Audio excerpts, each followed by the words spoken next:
What's up, recappers? Welcome back to another episode of the Recap Podcast. This week, we've got an illuminating interview with none other than Michael Rubloff. Michael is basically the Library of Alexandria, but digital, mobile, and laser-focused on the future of 3D. He's the founder and managing editor of the unparalleled RadianceFields.com and a leading voice in cutting-edge tech like NeRFs, Gaussian Splatting, and hyper-realistic 3D imaging. We explore the past, present, and future state of imagery, Michael's entrepreneurial spirit and creation of his landmark website, the road to AGI, insights from some of the world's most influential companies, including NVIDIA, and some movie and New York City talk. Get ready to be inspired and enlightened, and let's dive in.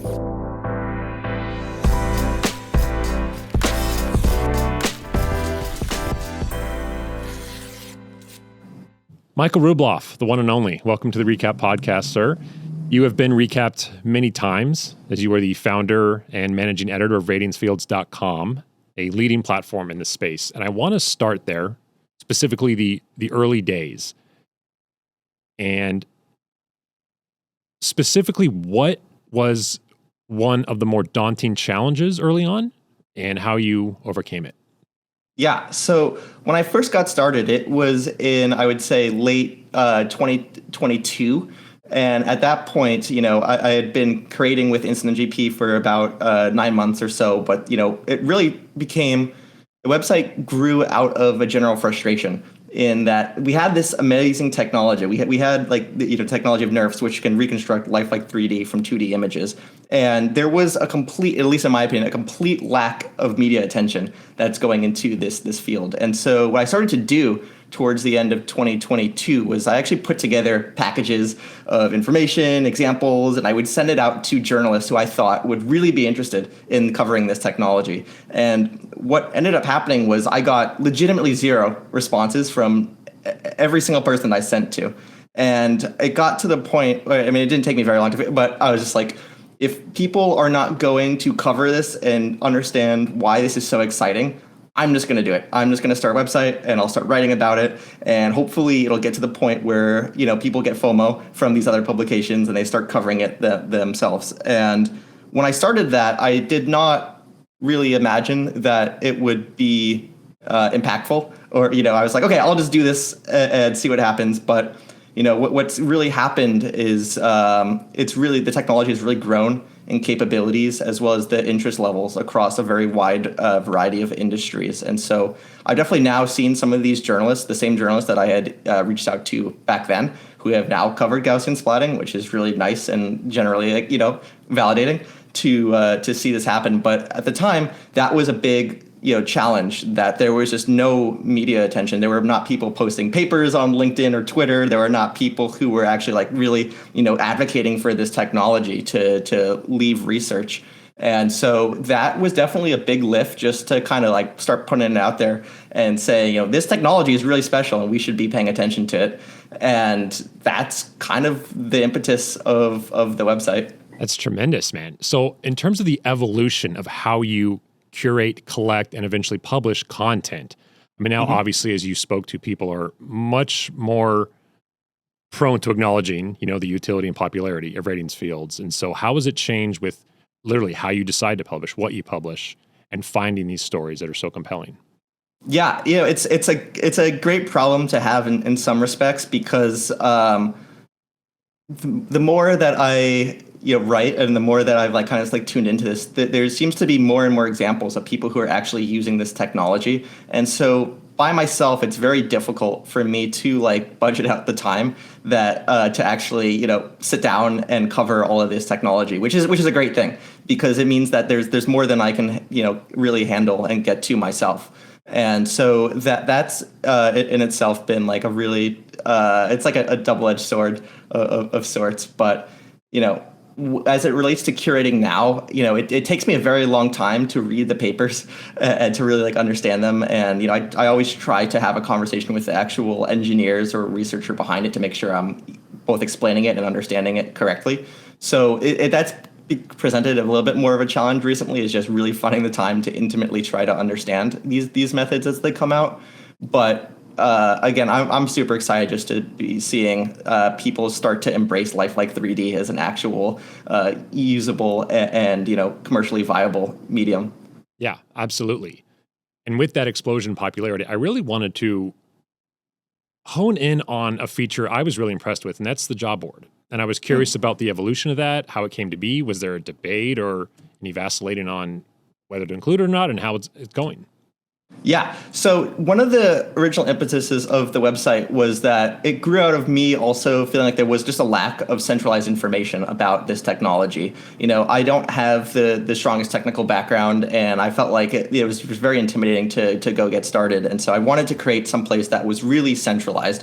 And the more that I thought about like what that would actually look like in practice, I thought that it would be really important to service the people like myself, but also the people who are in it every single day and doing actually all the engineering work, all the marketing and operations work, and being able to really help connect people to these roles if they have an interest in this technology and they want to be actually doing some work and making an impact. And then on the other side, if there are major corporations that are looking to hire for these roles, I really wanted to be able to lower the barrier and just make it faster to get these people into these roles so that we could start to all see the benefits of their work and research. So it was like a couple day conversation with myself. I mean, it's just me at the website. So I just kind of like sat down and was just like, okay, I think I should spend a couple days and just build out this functionality and come up with some kind of workflow that allows me to just source out, people who are hiring. And since then, I actually now offer recruiting services as well. So if people want to upload their resume and they want to potentially be paired with some of these corporations, you can now do so, and it's something that I offer totally free. My goal is really just to connect people who are interested in this technology to the companies who want to use it. Yeah, that was my next question. Actually, was pertaining to cost. So you were truly a altruistic man, Michael. No, it's a really cool feature. Seriously, bravo. But sticking in the business realm, you're also a consultant, and businesses learn from you about Radiance Fields because you are a consultant. I'm curious what you have learned in your consulting experience, be it about business, entrepreneurship, yourself, Radiance Fields. What's it taught you? Yeah, it was definitely a great lesson in sales, as well as really getting close to a product and understanding like what it is that they're looking to achieve out of it, what their individual financial goals are, or like what industry, what the actual industry needs from their use case. The really interesting thing I would say surrounding the world of just general Radiance Fields is that when I first saw this technology, I was like, okay, this is a natural extension of photography. And then I started to think about like what that might entail. And basically my thought was, okay, if this is actually an extension to photography, it should generalize. This should be as versatile and useful as 2D images and video are to us today. And if that's true, it should be every industry. And that's actually been my experience, is that there is such a wide variety of industries that are curious about this technology, see value in using it and building it out. And that's been really nice and validating for me, in that, it really does feel like this has the capability of extending the way that we interact with imaging in a fundamentally, new capacity. So, Michael, for those possibly just completely green as to the power of these things, I mean, just the 10,000-foot view, what Radiance Fields do, and maybe even their history if you feel so inclined. Yeah, definitely. So basically, Radiance Fields are an emerging set of technology that essentially you can give them a series of normal 2D images or normal 2D video. There's no proprietary camera needed. Anything that can take a still image can reconstruct a Radiance Field. And using those frames, you can reconstruct very lifelike and interactive 3D out of it. And so we're able to reconstruct full moments in time, just like a photograph, but you can now move around this image, and you can actually explore an entirety of a moment in time, and it'll look like it does in the real world. And so when we take a look at like the history really quickly of Radiance Fields, it really started in 2020. In March, I believe, is when they published the first NeRF paper. And then, in 2022, the next big paper really was Instant NGP, or Instant NeRF, from NVIDIA, which basically brought these Radiance Field representations to consumers and corporations. And then in 2023, we saw a paper called 3D Gaussian Splatting, which Gaussian Splatting is a radiance field. The full paper title is 3D Gaussian Splatting for real-time radiance field rendering. And that's been the really hot paper since then. But those are not the only types of radiance fields. There's actually several different types, but really the two most popular have been NeRFs and Gaussian Splatting. There will be more in the future, and there are currently, some that are gaining in popularity right now, like SV raster or rad foam, radiant foam. There's a lot going on right now in the world of lifelike 3D. Is all this going to be at the expense of photogrammetry?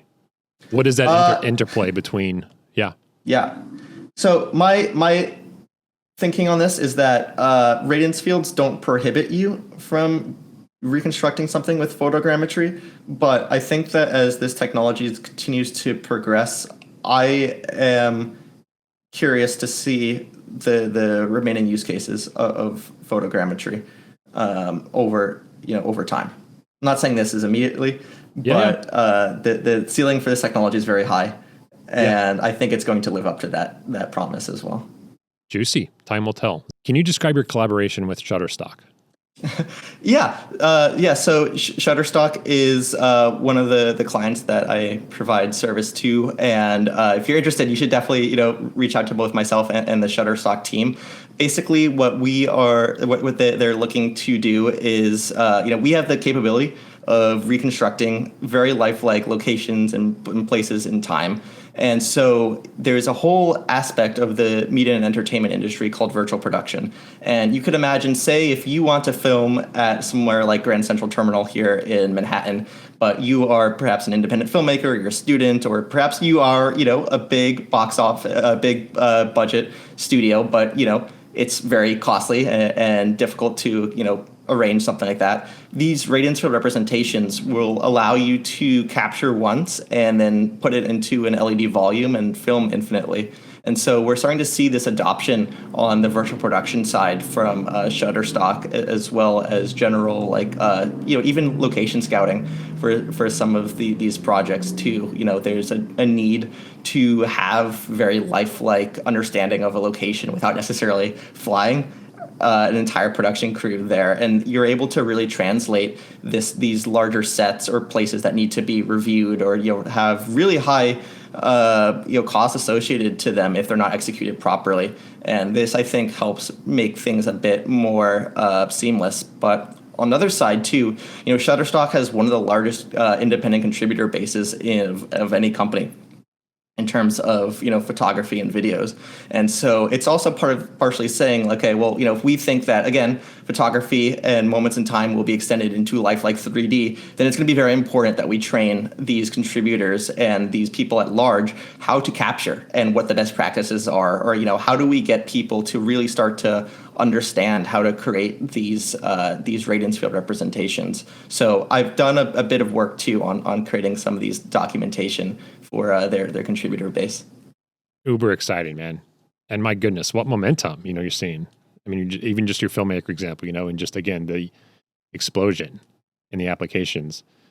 One more thing in closing with the website in particular. I'm curious if you have one at all, what the grandest vision may be for it. Is there something unturned that you hope to achieve? Are you a day-by-day guy? What, if you have one, is the overarching vision for the website?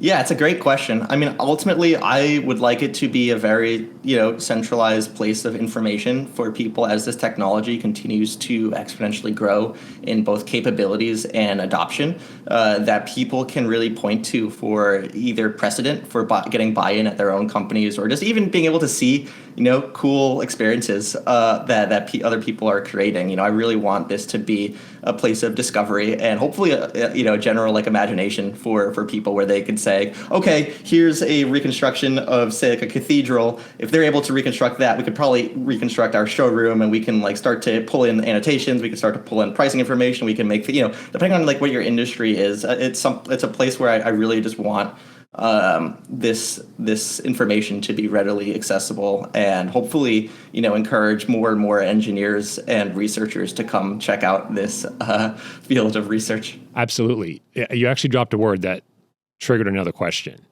The word was discover. And I'm curious if there are qualities that instantly elevate a story or a paper you come across.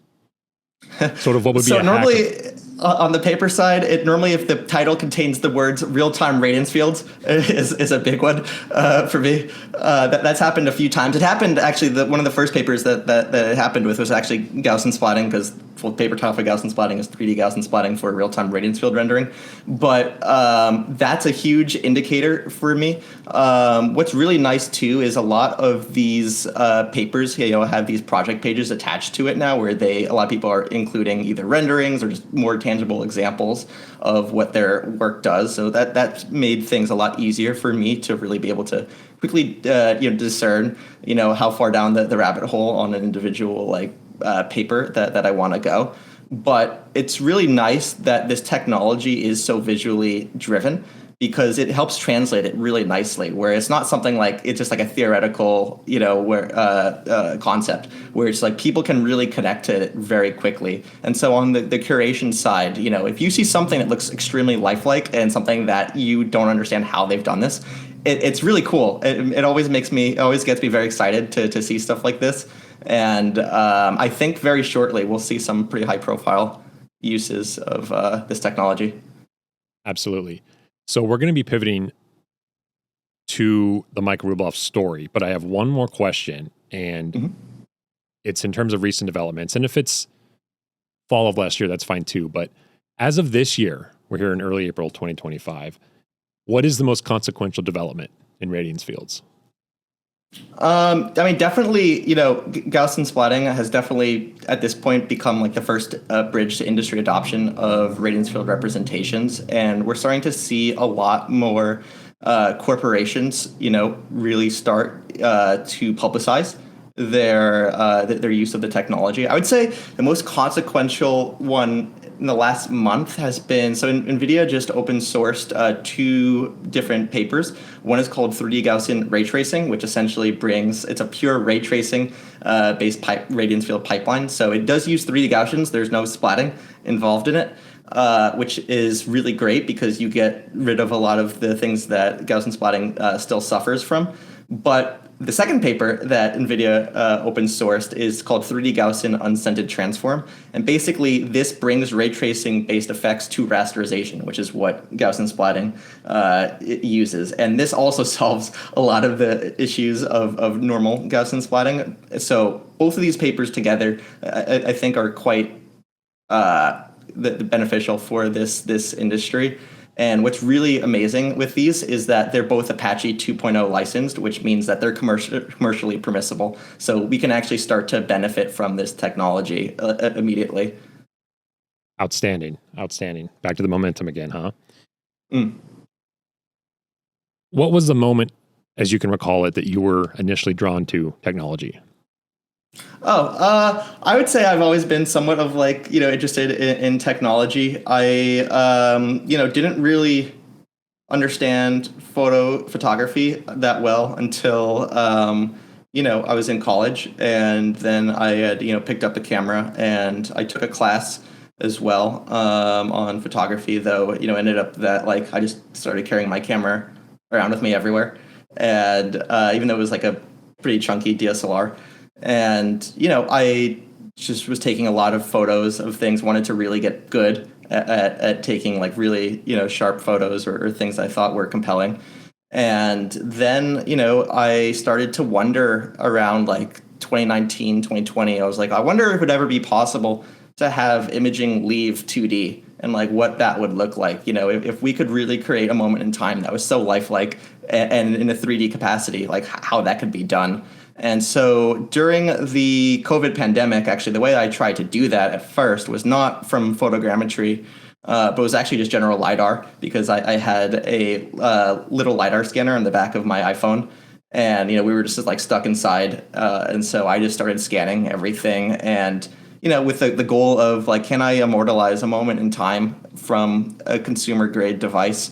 And it's funny because at the time I was using Polycam and Scaniverse, which are now both using Gaussian splatting, but at the time it was just all LiDAR based. And the conclusion that I took away from it was that back then it was pretty bad. I never got a capture that I thought was like particularly passable, but it wasn't so terrible to the point where I was like, I felt like we probably will. I had like an innate feeling that we were getting closer than I anticipated. And then in early 2022, I actually was about to go to a meeting to talk to someone about LiDAR and how we could reconstruct the world. And I saw a tweet about Instant NGP, NVIDIA's Instant NeRF, and pretty much saw it and was just like, this is the answer. This is actually what I've been trying to do. This allows us to reconstruct the world in lifelike 3D, and pretty much stopped everything to just pivot solely towards NeRF. Who was Light Artist? Yeah, so that was my original pseudonym that I used to post under. So yeah, I was trying to come up with like what would be like a fun little name to post under. So yeah, I just decided to add TIST to LiDAR, became the Light Artist, and would just like post on Twitter and Sketchfab, and just trying to do the same thing that I do today. I actually have another pseudonym that I post under called Frank Lucent, where I was, fortunate enough to attract like the attention of NVIDIA, shortly after that, and they were kind enough to allow me to help out with creating a Instant NeRF artist gallery, and then do some other subsequent work. Absolutely. So Light Artist days, this is preceding you developing the website and everything, right? Because this is This is like 2020. This is like early pandemic. That is tremendous. Can you describe a failure that wound up setting you up for later success? Yeah, so I definitely can think of a couple. The one that I think is most prevalent is, prior to really starting this website, I actually was the first employee of a healthcare company, randomly enough. And so I was kind of originally tasked with originally coming up with a specific business model, building out the operations department, and really going through the general structure of the company.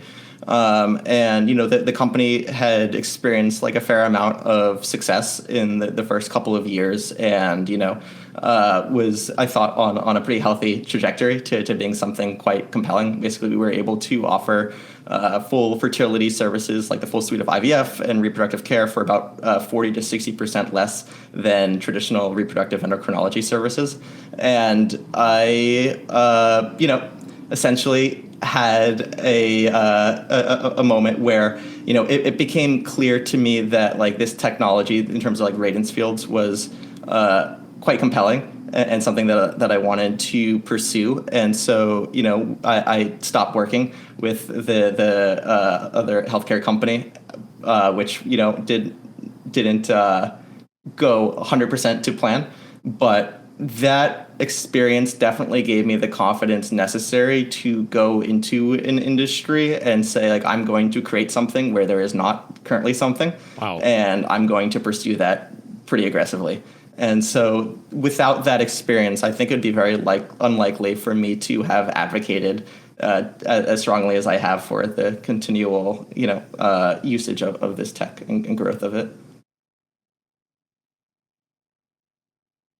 If you weren't working in RadianceFields, you'd be working in?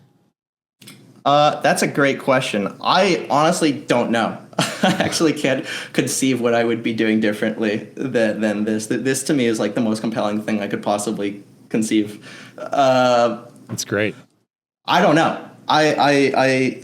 That's a call. I legitimately don't know. Solid answer, man. You are devoted. That is what I call a passion, for sure. When you view a RadianceField, what draws your eye first?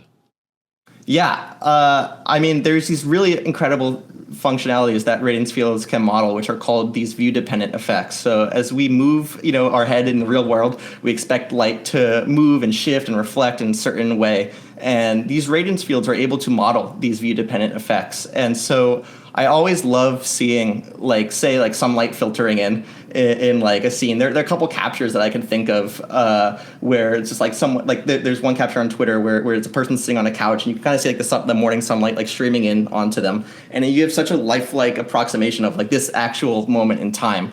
And, there's another example too, where it's like there's a really ornate coat of arms room, for instance, and you can see the sunlight kind of like filtering in through the large like stained glass windows, for instance, and it's quite compelling to me. And just a lot of these captures where I really start to feel like this is an actual, moment in time that's in motion. It's not necessarily something that is just like frozen, like a flat 2D surface. Like this really does feel like it's some kind of like capture sliced away from, a moment in time.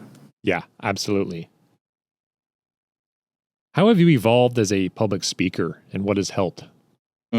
Yeah, no, I've definitely, hopefully gotten a little bit better or more comfortable doing public-facing talks. I would say that, I've been really fortunate to be given the opportunities to do some of these talks and podcasts and appearances over the last couple of years.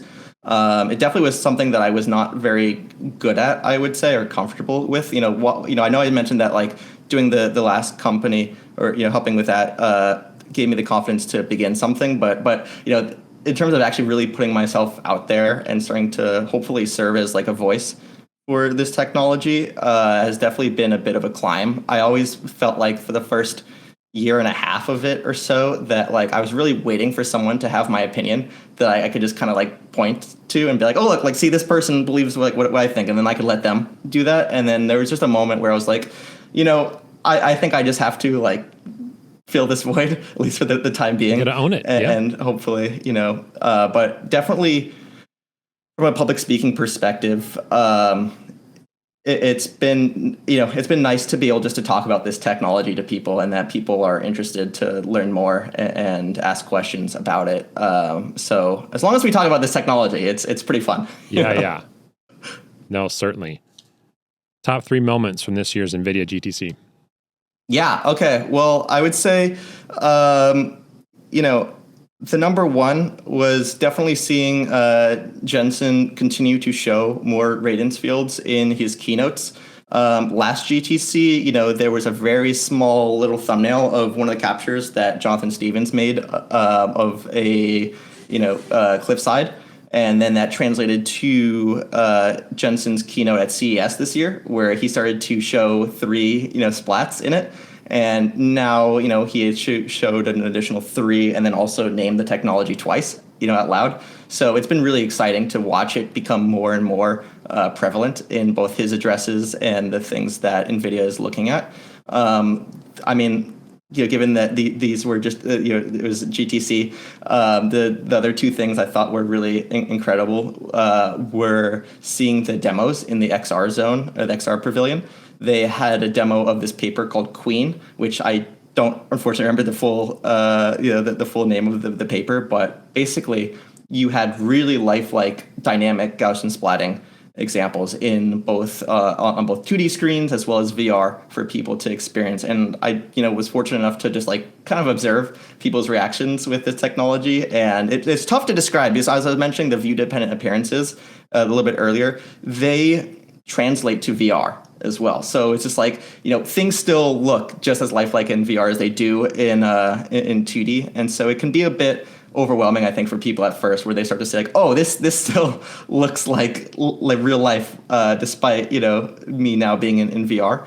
And the third thing that I thought was, really exciting for me was I got to sit down with both Sonia Fiedler, who is the VP of AI Research and the head of the Spatial Intelligence Lab in Toronto for NVIDIA, as well as Rev Leberidian, who is the head of simulation and the VP of Omniverse. And I was, able to chat with them both about Radiance Fields and, the work that they're doing. And it became very clear to me from these conversations that this is a technology that's very important to them both for their own individual applications. And that also it was very exciting for me to listen and just, get to chat with them about. Absolutely. Are these chats available for anyone to view? Yes, the one with Sonia is available right now. I just published it on both YouTube as well as a transcript on my website. The one with Rev hopefully should be up sooner than later, but they should both be available pretty shortly. And they'll be up on the website? Yeah. The one with Sonia is there now. The one with Rev hopefully soon. Tremendous. Okay. To be checked out for sure. What makes Jensen great? Jensen Huang, ladies and gentlemen, of NVIDIA. Yeah. So it's been my experience with him is that he's very receptive to opinions, which in terms of at least letting people advocate for something that they believe in. And so, I have a tremendous amount of respect for him as a entrepreneur and person who has, built the company that NVIDIA is.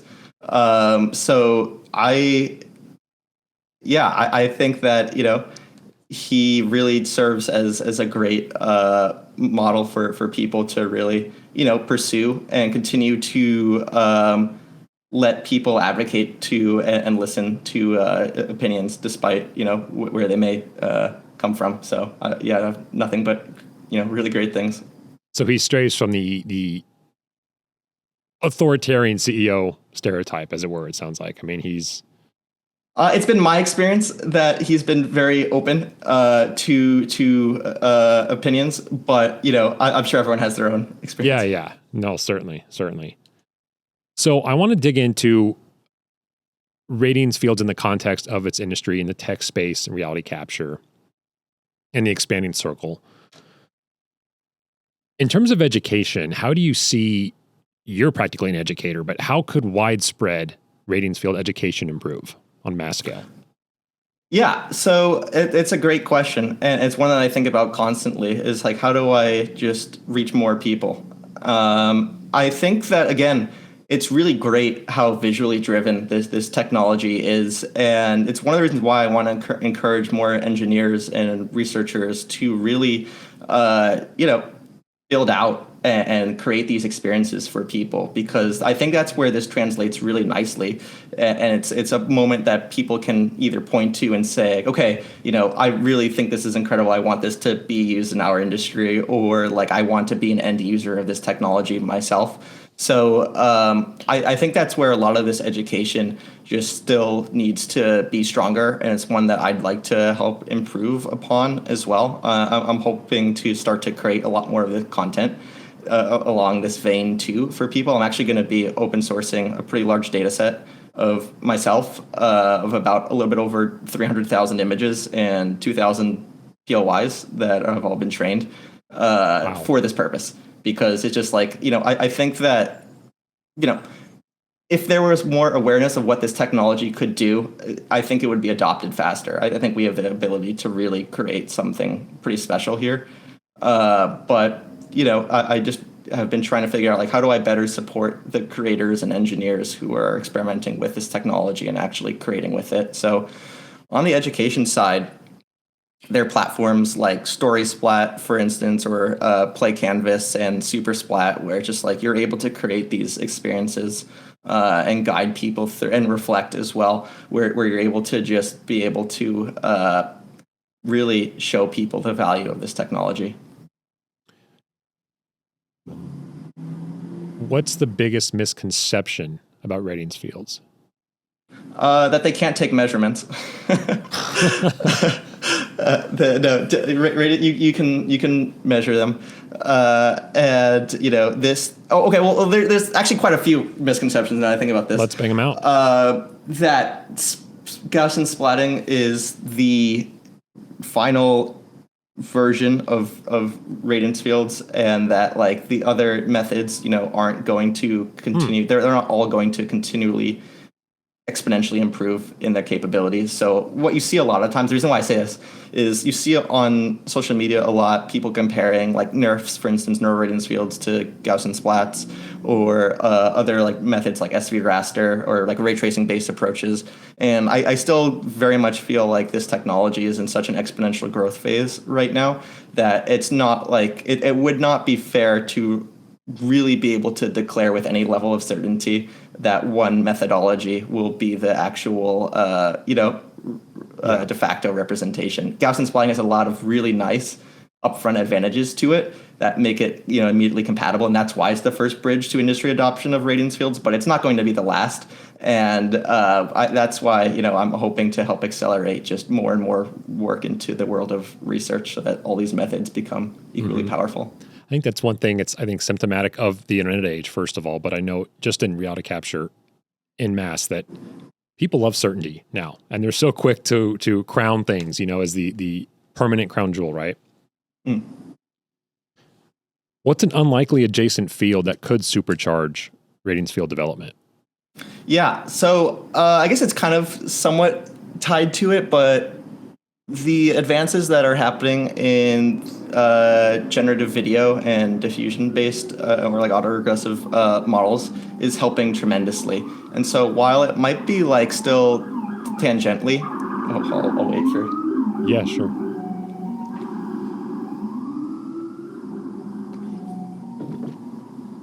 Okay, so it might be tangentially related or it's in some ways like directly, but the world of generative video and diffusion and autoregressive models is really going to supercharge this tremendously, I think. And if you take a look at industries like autonomous vehicles, it already is, where it's just like you're able to take things like NVIDIA's Cosmos, which is, essentially generating very lifelike 2D for physical AI purposes. And you can start to pair it with other things in the NVIDIA ecosystems. Like they have a method called Diffix 3D Plus, where you could start to generate like either places in perhaps a capture that you've missed. It can kind of like fill in the gaps.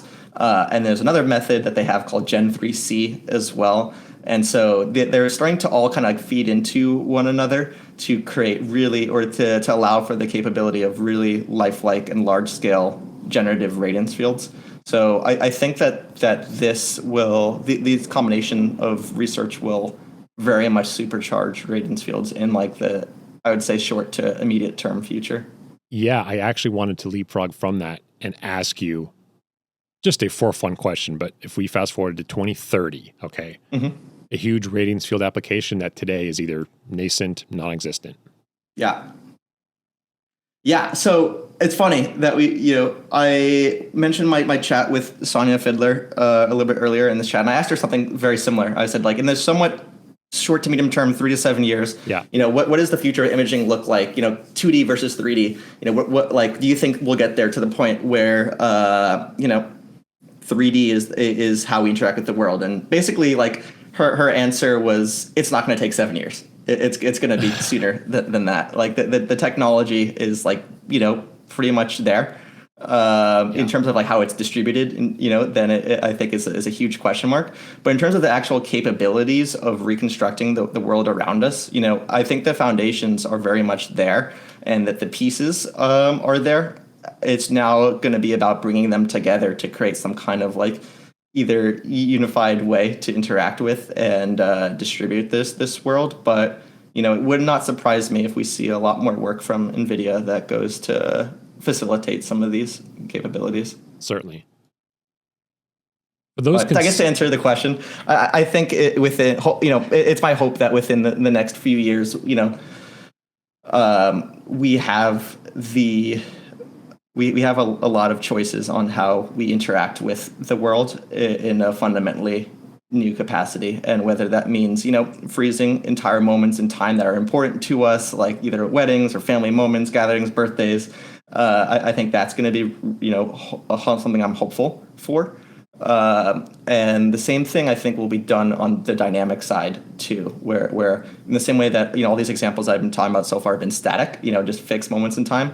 I think we're going to see a lot of advancements in these dynamic, you call them like 4D videos. Sure. That are still lifelike. So I actually want to narrow the spotlight on one particular buzzword and how it might apply. Mm-hmm. What kind of impact would artificial general intelligence possibly contain for radiance fields? Yeah. It's a great question. And this is something, again, another conversation that I had tangentially with Rev, where, right now we're starting to take a look at how artificial intelligence might interact with the physical world and how it can understand and interpret things inside of it, and when we take a look at radiance fields, they're able to create the most lifelike 3D approximation of the physical world that we can create right now. And the way that we're doing that is, to actually create this data, we just need 2D images for this. It's not like it's a crazy heavy manual lift for this. And so I think that, as we move towards a world that has, artificial general intelligence, it's going to be very important for those systems to have a way to understand and interact with the physical world. And so in that way, I see a lot of really direct compatibility with Radiance Fields to help inform those systems. And I think that going back to some of the other questions about like NVIDIA, I think that we're going to see frameworks like they have one called FVDB, for instance, and I think that that's going to serve as a really nice framework as a ingestion engine for systems to pull out and interact with the physical world. Mm-hmm. Sticking with the Radiance Fields arena on a social and professional level, is there anyone or any company for that matter in the space that you admire that maybe not many people know about? Yeah. Let me think. I mean, obviously, I think NVIDIA is the easy answer there. All of this is really powered from their systems. In terms of, I really admire the work that the company Infinite Realities is doing in terms of being able to really create state-of-the-art dynamic representations of people is what they specialize in. That said, there are a lot of just like really incredible companies. I think for me, one of the most important entities to exist in this world is NeRF Studio, in terms of the amount of businesses that are using their technology and building on top of it, on top of like GSplat, which is one of their repositories. I think that they are absolutely critical to the advancement of this this industry.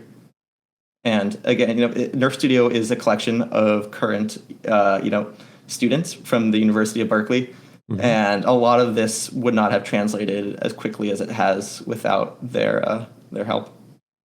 Please correct me if I'm wrong. Wasn't Berkeley also basically ground zero for the groundbreaking initial paper on NeRF? Do I have that wrong? Yeah, no. So Matt Tancic, for instance, is a University of Berkeley alumni, and so if you go to matthewtancic.com/NeRF, you'll see that's where the original NeRF project page is. Okay. And so it basically was Matt, and then Ethan Weber and Yvonne, who were and then Anju Kanazawa were the kind of the three progenitors of NeRF Studio.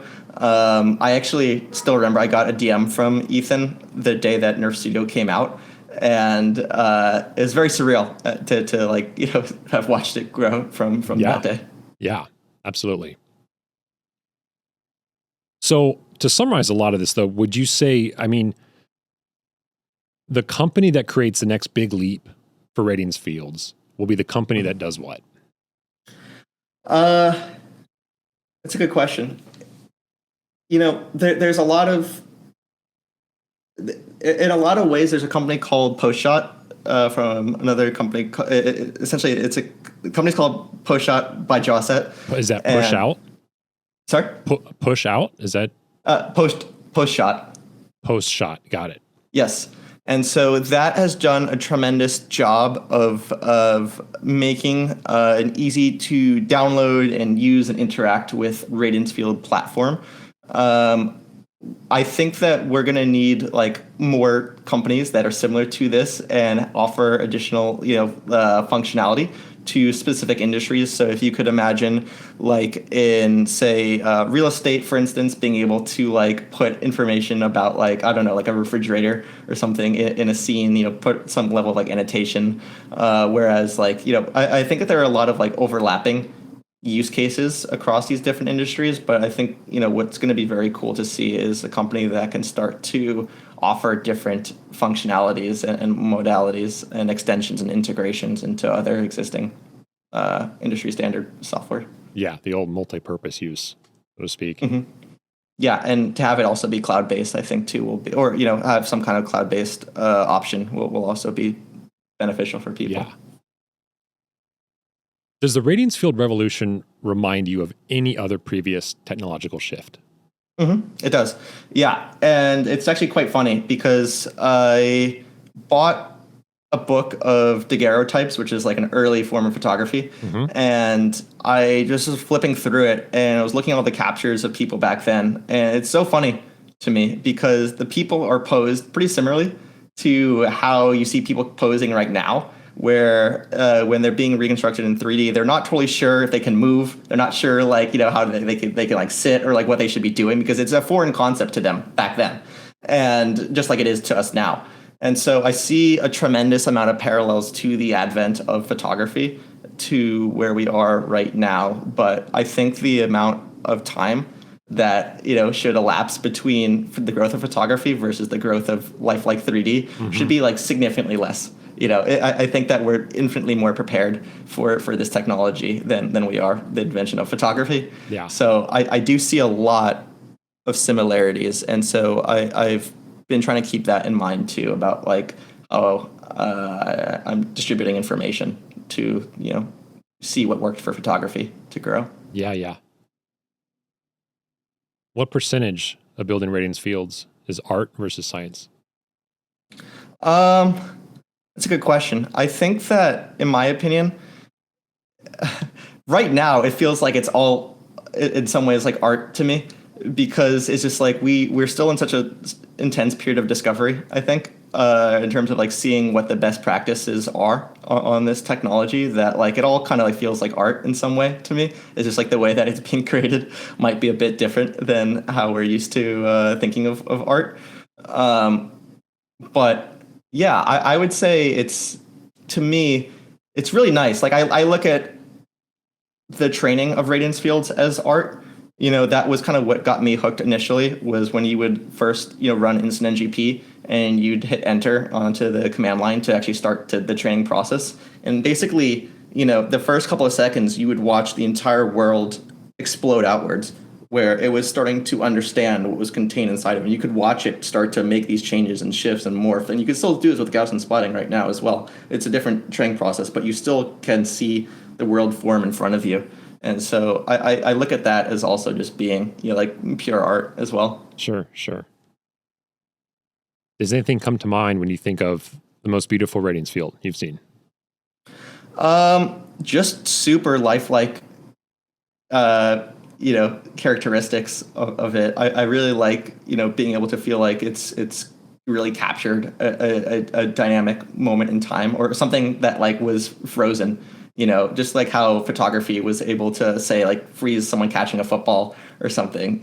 We still know that was not just them holding the pose, like that, and then like put the football. That was something that was really pulled out of a moment in life. So I really get encouraged by seeing stuff like that.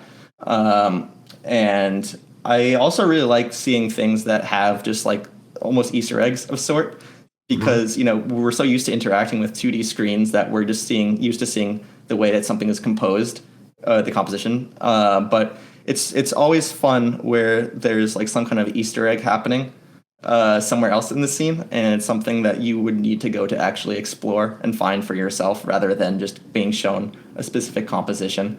So I really like that side of things. But for me, I still get blown away when I see really strong captures. It's just nice to be able to know that we can, that the ceiling for this technology is so much higher than we're at right now. Yeah.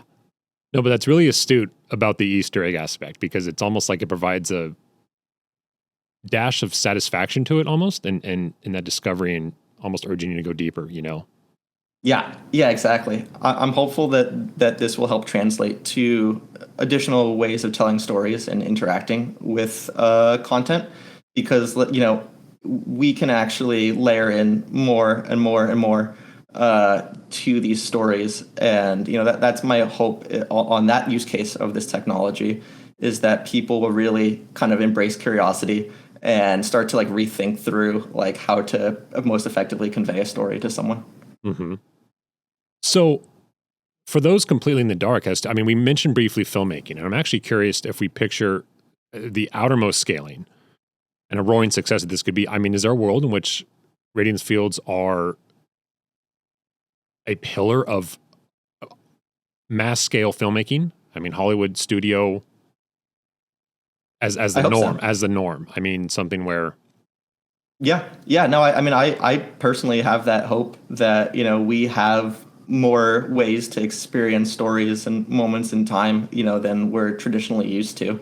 That's just one of my general hopes of the progress of technology is that, we continue to have these new experiences. And like, while, we definitely have a very thought out, interpretation of like high quality cinema, for instance, and like what the steps are to like really convey a story and have an audience be brought along with the story. It's just like, I look at it as a really fun challenge for future filmmakers too. It's just like, who knows what the best way to tell a story is when everything is happening all around you simultaneously? Like, how do you actually convey that story to someone? To me, it's a fun challenge. It's not one that I will probably pursue, but it's definitely one that I would look forward to experiencing. Absolutely. So for those considering starting in Radiance Fields, what's a difficult aspect early on that will get easier over time? Yeah, definitely the act of capturing can feel a bit intimidating, I think, for people, where it's just like, I just have my phone and, I want to capture the space around me, but I just have my phone. I don't know how to actually effectively translate that. But, what I would really encourage people to do is just try it out. You don't have to go outside to do it. It's like when I first bought my camera, I did not take it outside for like the first month because I was afraid of looking dumb without knowing how to set up the camera settings properly. So I just shot things that were like in my, like dorm room, for instance. And so I think you can really start small with some of these things. So like if you're on iOS or Android, there's an app called Scaniverse where you can just download it and locally train your captures on your phone.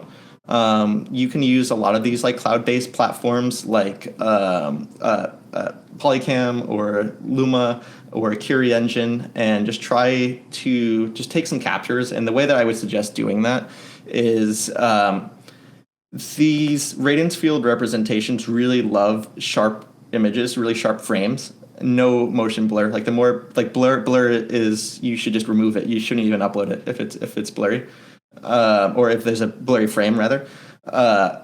And I would just try and walk around, something in an arc, in like a circle, and to try and see what you can get out with it, with the assumption that like maybe this will be good on like the third or fourth try, but not spend more than 2 minutes per attempt.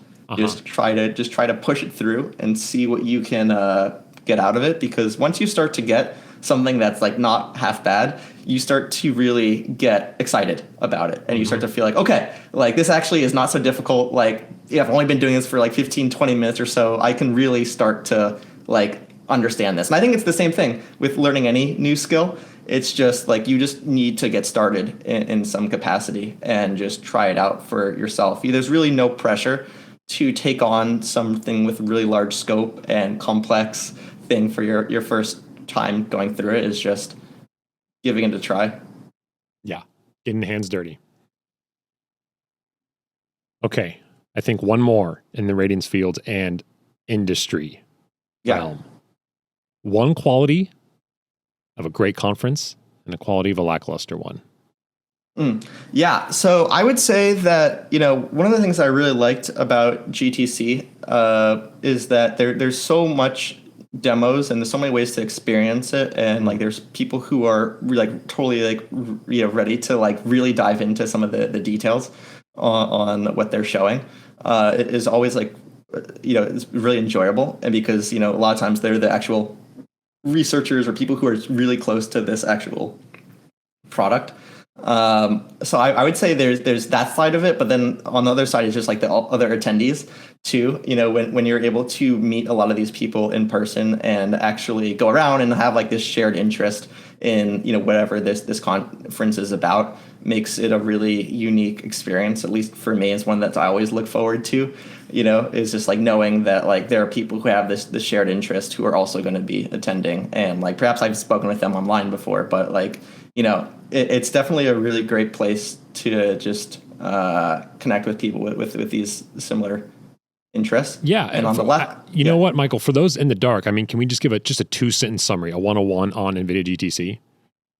Yeah, so basically, I think GTC is probably the premier AI conference, and it is NVIDIA's conference itself. It was just last month in San Jose, and there were a lot of people this year. It was much larger compared to last year, which was great. And yeah, there was something like, I think like 27,000 people, I think, that attended this year. And it was just cool to see the variety, again, of industries that were represented that are benefiting from this technology that were there. And I got to chat with a lot of the researchers there, which is always like really exciting for me to actually like meet the people who are like on the actual front lines of this technology. And yeah, I got to do a couple talks as well. I gave 2 talks and was also on a panel. So sorry, that was much more than 2 sentences, but No, it's glorious, man. More the merrier for old NVIDIA GTC. yeah. On the lackluster side of things, it's always difficult when, people are not super interested in like what they're showing. I would say it's something that like I've run into only a handful of times with this, fortunately. Yeah. But like, I just view this technology as being like so fascinating that like, if it's not something that really intimately interests you, it's just like, why put in the effort? Absolutely. So it's almost, were we to summarize in a word, it's enthusiasm, right? I mean, that is the most infectious quality in a positive light, right? That makes for a positive experience at a conference. Yeah. What's something tech related you've recently changed your mind on? I would say, let me think about this. I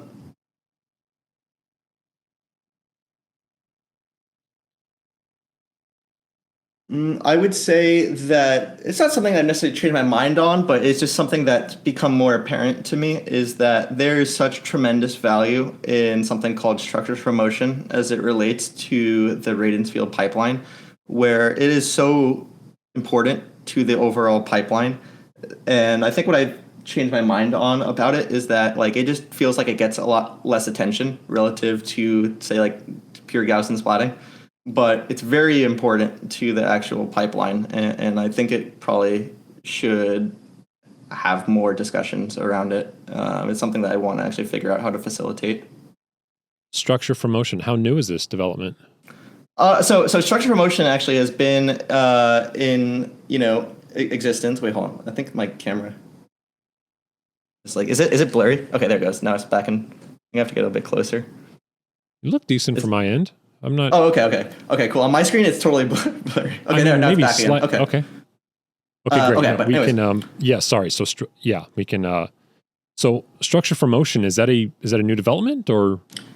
So structure for motion has existed for a while, and there's one method called ColMap, which is what typically people use for, say, like photogrammetry and now for these Radiance field representations.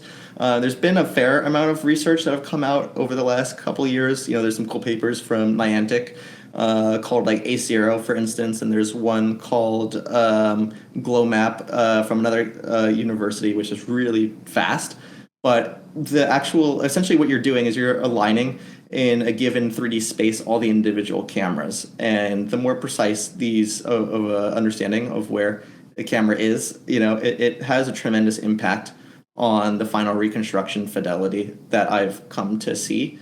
And I think that it's something that I still believe has a lot of potential tuning to it to really help support some of these pipelines. I mean, that does sound integral. Why do you think it's so unsung here at this point, as we were saying, with maybe a lack of recognition that? Yeah, I think it's partially because ColMap is fairly consistent in terms of it might be slow and just take a bit, but it will work. It will get the job done to a certain degree, and it hasn't gotten to the point yet where just the demand for the technology is so high and so critical that these systems need to be really tuned from the ground up. But that's my hope, is that some of these conversations can begin surrounding the world of structure from motion. And there's a lot of great tools as well. Like there's one called Reality Capture from Epic Games. There's one called Adrasoft Metashape from Adrasoft. That are both great tools. But I'd be very curious to see more research from that line. Yeah, absolutely. Michael, we're entering the home stretch here. I'm curious what you are most excited about the rest of this year. Yeah, I am most excited for, in the immediate future, I'm most excited for CVPR. I don't think I'm going to be attending, but, recently in the last 2 weeks, a bunch of the papers have been published. And this is typically when it's just like, oh, okay, great. This is no longer a problem now, so we can now do this thing. So that's really exciting for me. I would say by the end of this year, I think that we're going to see a significantly higher amount of startups that are looking to solve a specific industry vertical of this technology. So I'm definitely aware of a lot of companies in stealth mode right now that are servicing a very wide variety of industries. And my hope is that we as the end consumers will start to benefit from these companies in the somewhat like short to medium term. And yeah, I'm just hoping that we'll see more high profile uses of this technology out in the wild. I think that we'll see one probably by the time this podcast is posted, it will be out. And it's not out right now, but very soon it will be, and it will be very high profile. Yeah, absolutely. So you have to obsessively cover the space, the industry, the technology. Do you have even half a finger on the pulse of startup VC world and how that's developing? I have a little bit, I would say. I'm sure that there's far more in existence than are in this on my radar, but I've been fortunate to have been contacted by quite a few businesses that want to touch base or want. It's always very helpful, and I really do want to cover all these businesses the best that I can. So it's always very helpful when they reach out to me, and then I can make sure they're on my radar so I could post about them. I have somewhat of a existing relationship with some VCs in terms of just keeping people up to date. Yeah, absolutely. I'm curious because you do such a remarkable job in the attention to papers and companies' releases and whatnot, that I was curious what you could speak to the requirement that is for early stage companies, startups, that how much of a golden ticket or even a requirement is that paper? It's a good question. And where I'd say we are right now is having a product is probably more important than the specific paper, because right now it's just there's so many works that are coming out right now every single day that I feel like it's more valuable to begin just putting out your product and getting customers and speaking to them than it is for the other part of it. Just in my experience, because a lot of times, if you can say, okay, well, we do meshing really well, we can do, pull out pretty strong surface meshes, but then the CVPR happens and it's oh, now there's 3 repositories that are perhaps MIT licensed that do this. Mm-hmm. And so it's I think it's an exciting period because it's such an intense period of discovery, but I would definitely, suggest people just push out things that they're working on. Yeah, certainly.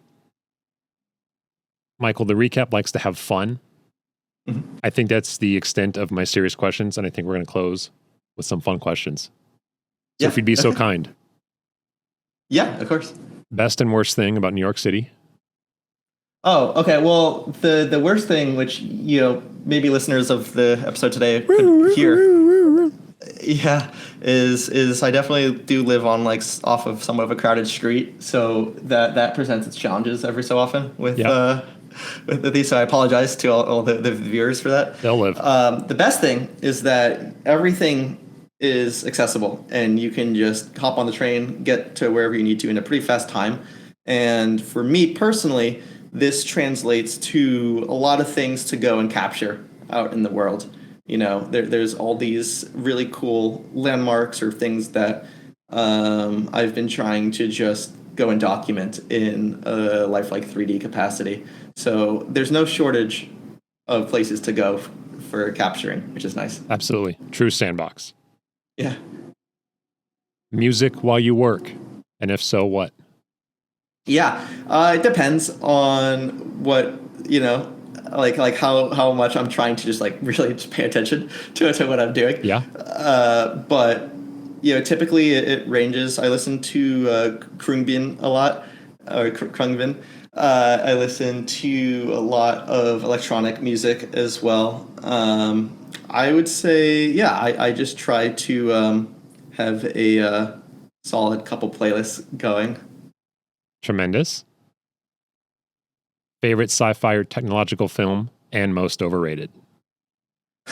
I would say for me, it's probably, I guess I should qualify which one is which. I really like Star Wars, as like a franchise. I also really like Dune as well, just kind of growing up reading the books. In terms of overrated ones, let me think. There's definitely like okay, well, because keep in mind, it doesn't have to be bad. It can just be, okay, the reception's up here and I just see it as maybe here. Yeah. You know what I mean? I was not super huge on Mickey 17, which came out somewhat recently, which, kind of crosses over into that sci-fi world. Certainly. But, that's just my personal opinion. Yeah, no, that counts. Michael Rubloff of RadianceFields.com. This has been a joy and a half. Thank you for the exceptional website and all you do for tech. Yeah, no, thank you so much for, having me on, and for, I really do appreciate the opportunity to come in and talk about some of this technology. So, yeah, thank you so much. It's been a pleasure. Talk soon, Michael. Thank you. How special is that dude, recappers? If you enjoyed this journey with Michael Rubloff and want to keep more like it happening, don't forget to like, subscribe, and share this episode. You can find Michael's work at RadianceFields.com, and we'll see you next week in studio recapping a NASA and asteroid tale with Mr. Cutter Shea. You will not want to miss this one.